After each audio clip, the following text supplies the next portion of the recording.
AITA for telling my boyfriend's parents I'm not his babysitter. His parents think I should remind him to eat and get dressed because I'm his girlfriend. I am a 23-year-old woman and have been dating my boyfriend, Josh, who is 29, for a little over 2 years now. We moved in together about 9 months ago, after dating long distance for most of our first year.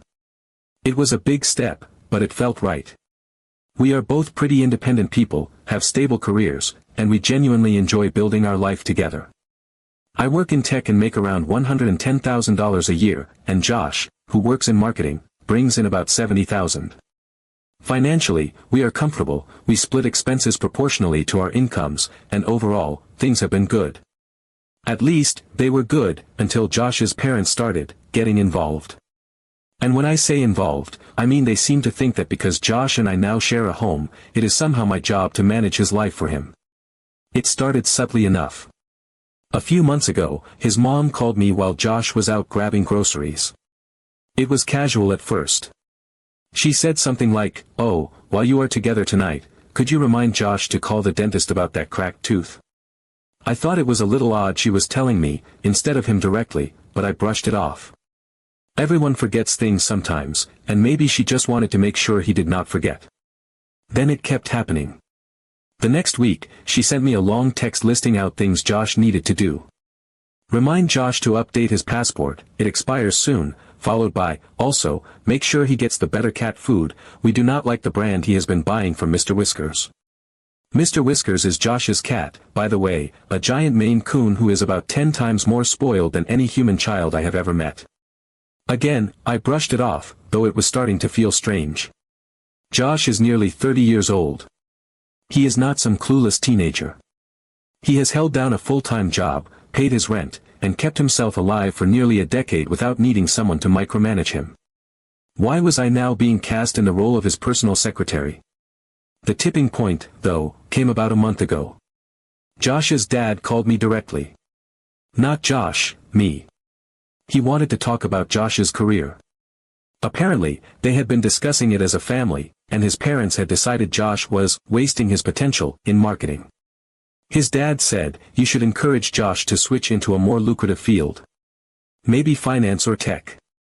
He just is not making enough for a man his age." Now, bear in mind, Josh and I are doing perfectly fine financially. I make a high income, but even without me, Josh covers his share of our expenses and then some. We are saving for travel, contributing to retirement, and not living paycheck to paycheck. Yet somehow, his parents decided that because I make more, Josh is failing, and it was now my responsibility to steer his career like a project manager steering a team. At that moment, I realized this was not a one-off. This was a pattern. His parents genuinely saw me not as their son's partner, but as his new parent, or worse, his new handler. Up until now, I have tried to be polite. Every time one of them made a request like, make sure Josh does his taxes, or, sit with Josh and help him change his insurance plan, I would respond with something along the lines of, Josh is an adult, he can handle that on his own, or, I am confident Josh will figure it out. I thought setting that boundary calmly would be enough. It was not. If anything, they seemed to escalate. They would follow up after a few days asking if I had checked in with Josh about whatever new task they wanted done. Sometimes they would express concern, saying things like, you know how he forgets things, or, he needs a little push sometimes, he has always been that way. At first, I blamed Josh a little. Maybe he had not been managing their expectations. Maybe he was letting them believe I was okay with this. But after a few conversations, I realized Josh was not encouraging it. He would often roll his eyes when his parents texted or called, and he would say things like, just ignore them, or, they mean well but they do not know how to let go. Still, it felt like I was being put in an impossible position. If I refused to play along, I was being unsupportive. If I helped, I was enabling a dynamic that made me deeply uncomfortable. After weeks of stewing, I have decided I need to be blunt with his parents. The next time they ask me to make sure Josh does something, I am going to tell them flatly that I am not Josh's babysitter, I am his girlfriend, and that if they have concerns about him, they need to take it up with him directly. I am also going to tell them, very clearly, that their expectations of me managing Josh's life are inappropriate, disrespectful to both of us, and need to stop. I have run this plan by Josh and he is fully supportive. He told me he hates that they are dragging me into their dynamic, and he wants me to stand up for myself.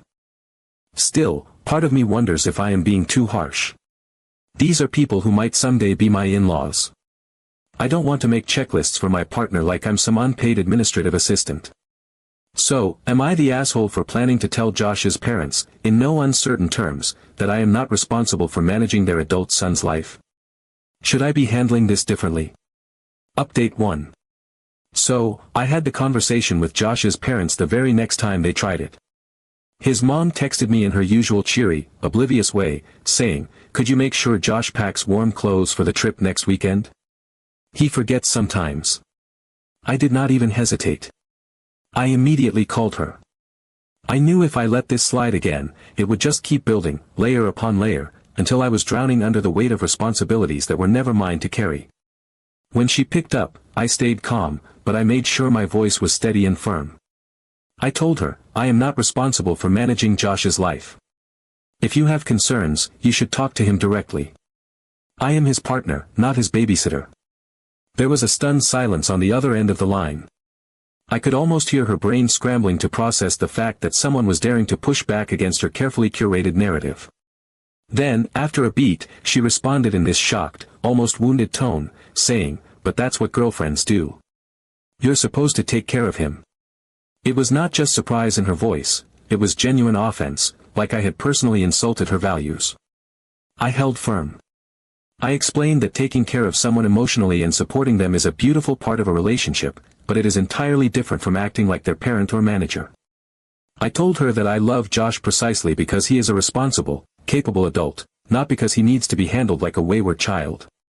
If they did not see him as capable, that was their own issue to work through, not mine. She did not say much after that. Just some vague mumbling about how she would think about it, and maybe they had been overstepping a little. I ended the call politely but firmly and sat there for a long moment afterwards, just letting the weight of it settle over me. It had been brewing for so long that even though it went better than I expected, it still felt exhausting. For the next 2 weeks, there was nothing. No texts. No calls. No nagging reminder lists thinly veiled as suggestions. It was eerily quiet, like they were retreating and licking their wounds, or maybe regrouping for a new strategy. At first, I was relieved. I started to relax. I allowed myself to believe that maybe the clear, strong boundary had worked. Maybe they had finally realized how out of line they had been, how inappropriate it was to treat me like Josh's executive assistant. But of course, that was naive. The calm was not acceptance. It was just the eye of the storm. Last weekend, Josh and I were invited to his mom's birthday dinner. It was supposed to be low-key, just cake, coffee, and a handful of family members gathered at their house. I told myself it would be fine. We would be in a group, there would be distractions, nothing serious would happen. I even baked a lemon cake from scratch, because I wanted to show goodwill, even after everything. When we arrived, everything seemed normal at first. His dad greeted us at the door, Josh got pulled into a conversation with his cousins about fantasy football, and I was standing in the kitchen unloading the cake when his mom came in. I thought she was just going to thank me for baking, or maybe ask me about work. Instead, she closed the door quietly behind her and pulled me aside, her hand lightly gripping my wrist like I might bolt if she did not physically anchor me. She looked at me with this wounded, pleading expression and said, almost tearfully, "If you can't help him stay on track, maybe you're not the right person for him." It landed with a thud right in my chest. Before I could even respond, she followed it up with, "We always hoped he would be with someone nurturing." It did not feel like a conversation. It felt like a job performance review, and I was being told I was failing. Not nurturing enough. Not managing enough. Not controlling enough. Not motherly enough. In her eyes, I was not just a partner who loved Josh, I was an employee who was failing at her assigned duties. Meanwhile, Josh was completely oblivious, laughing about some inside joke in the living room.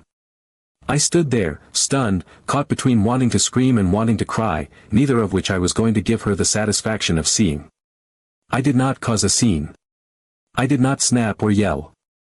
I took a slow breath, looked her directly in the eyes, and told her, in a low, even voice, that if they were measuring my worth by how well I could coddle their adult son, then perhaps they needed to rethink their expectations, not just of me, but of him as well.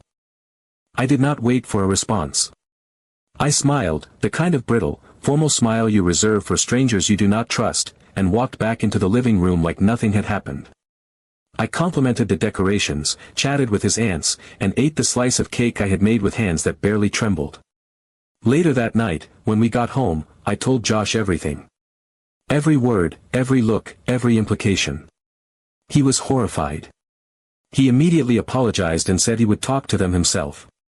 He promised me that he would make it clear that this kind of treatment was unacceptable, that he would not tolerate them trying to sabotage our relationship because I refused to play their twisted little game.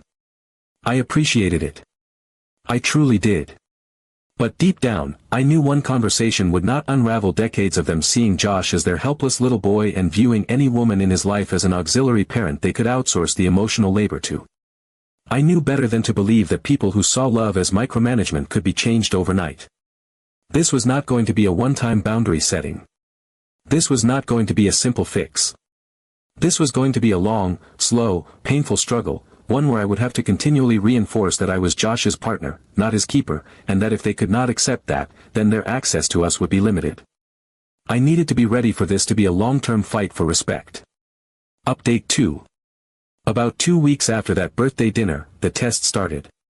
It was not even subtle. It felt almost strategic, like Josh's parents had gone home after that night and decided if they could not win me over with guilt or emotional appeals, they would try to grind me down through persistence. I suppose in their minds, if they just kept pushing, I would eventually slip back into line. The first test came on a random Thursday afternoon. Josh's mom showed up at our apartment completely unannounced. No text, no call, just her standing at the door holding a massive container of homemade soup like some weird peace offering. I let her in, because honestly, I was caught too off guard to do anything else. She smiled so sweetly, almost smugly, and said she had made the soup for Josh because he needed more hearty meals to stay strong. I thanked her politely, already feeling the tension building behind my eyes. Then, as I was putting the container into the fridge, she pulled a neatly folded piece of paper from her purse and handed it to me. It was a list. An actual printed list titled, Josh's Goals, Areas for Improvement. I unfolded it and skimmed it quickly. There were bullet points.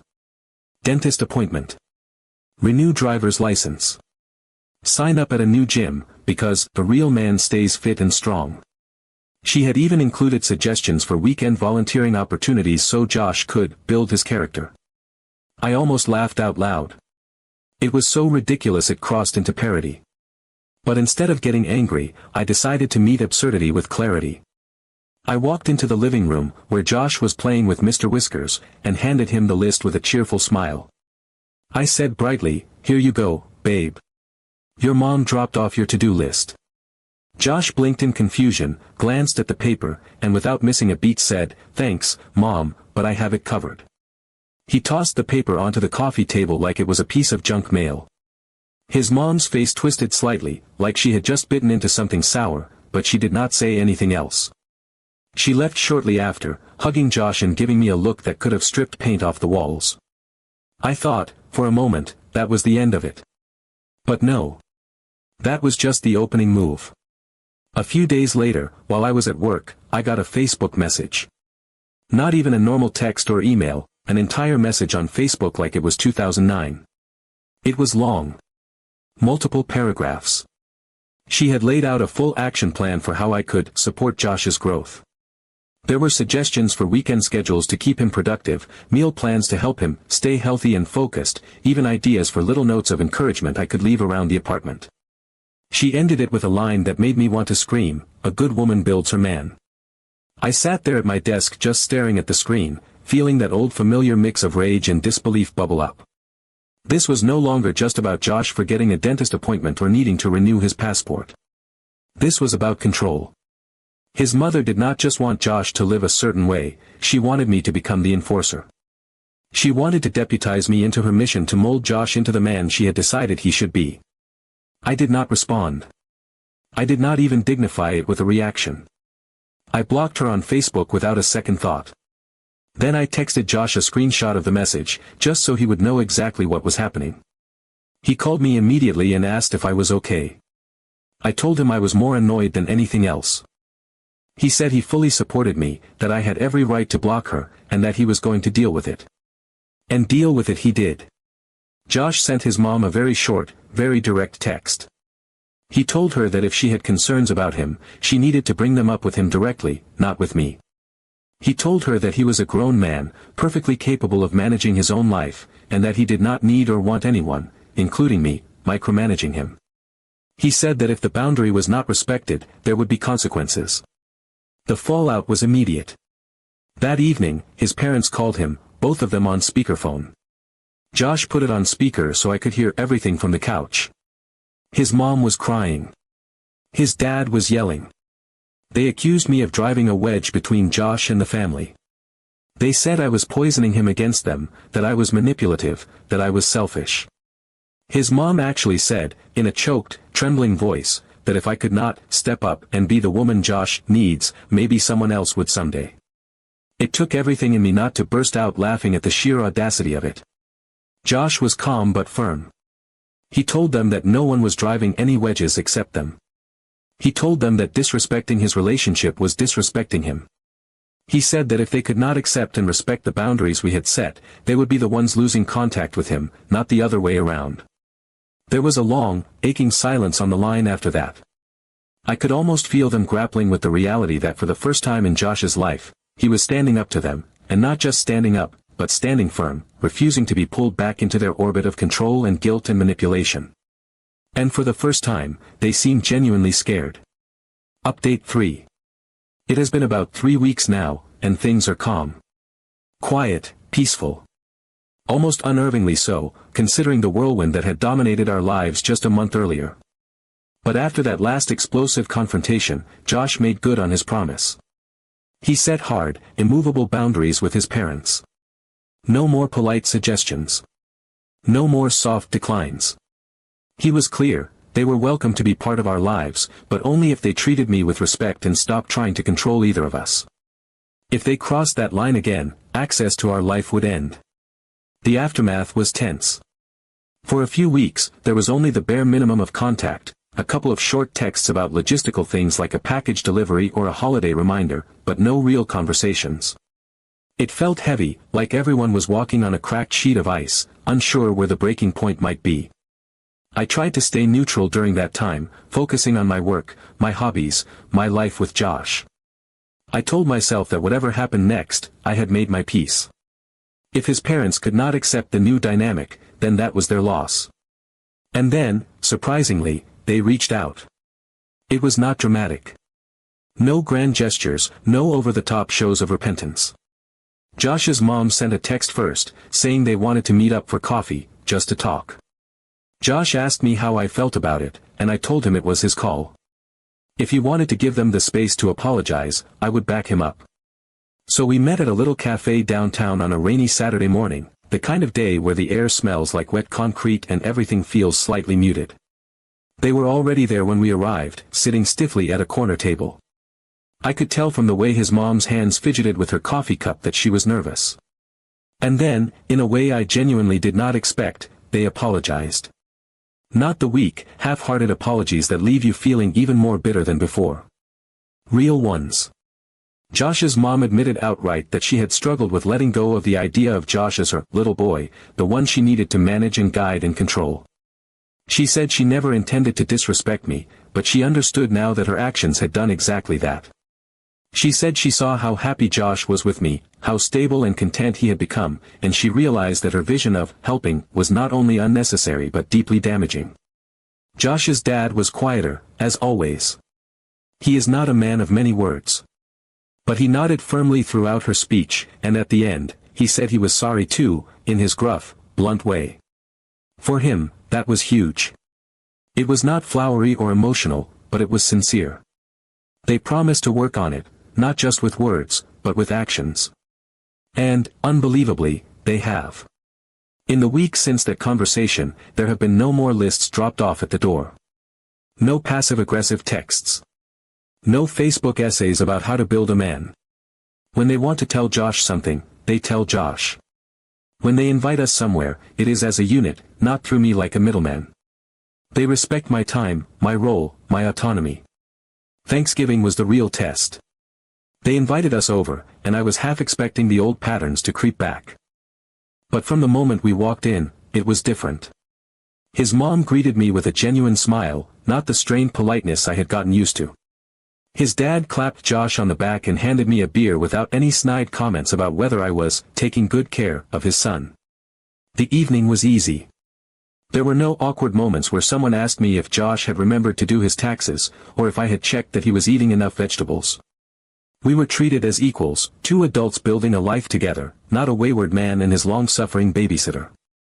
It felt natural in a way it never had before. I found myself laughing freely during dinner, teasing Josh about his terrible carving skills, exchanging stories with his cousins, feeling like I belonged. It was a long, exhausting fight to get here. There were moments along the way where I genuinely wondered if it would ever be possible, if the damage was too deeply woven into the foundation of Josh's family dynamics to be undone. And honestly, if Josh had not been so unwavering, so absolutely committed to backing me up at every step, I do not think it would have ended this well. Without his support, without him making it crystal clear that we were a team and that disrespect toward me was disrespect toward him, the boundaries would have crumbled under pressure. But they held. We held.